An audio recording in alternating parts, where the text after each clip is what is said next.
There was once a mother who accidentally burnt down her kitchen whilst cooking her family's supper. That mother is us, the human race, and that kitchen is our world. Greetings to the world at large. I'm Tabile Cele and I'm 13 years old. I live on the south coast of KwaZulu-Natal in sunny South Africa. Today I'll be talking about us, the human race, and the crossroads we face.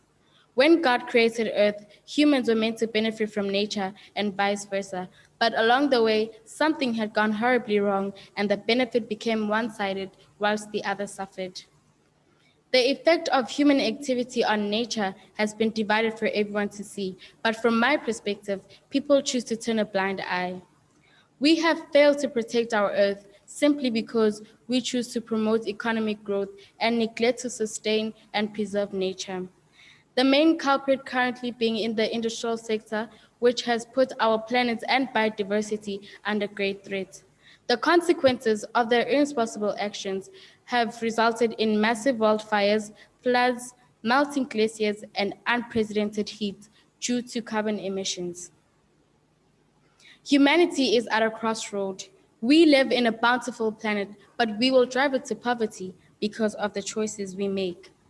We, the perpetrators, have to choose between continuing with our present advances in economic growth with potentially disastrous consequences, or the transition to a new development model which will focus on reducing poverty while improving sustainability and social equality, says Peter Walkenhorst, one of the executive directors of the Globalist organization. The ball is in our court. As much as change won't be easy, it is necessary. A promising future for the human race depends on our current actions. The non-ending pressure on the planet by the human species is depleting our natural resources. Therefore, urgent action and sincere commitment are needed to reverse the damaging effects to our fauna and flora and the threat of extinction of as many as 1 million species. The rapid increase of the population is putting strain on the environment. We are using more resources than the earth can provide. In addition to this, over the years, we human beings have failed to protect our earth and have abused the earth. A typical problem currently being huge vortexes of waste in the seas worldwide. They have killed marine life and continue to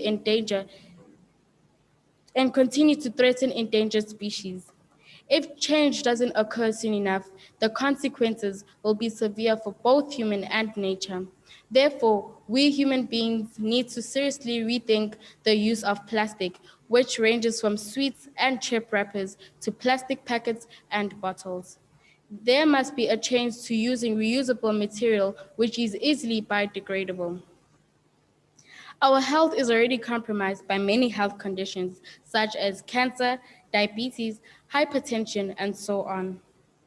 Hence, change is compulsory.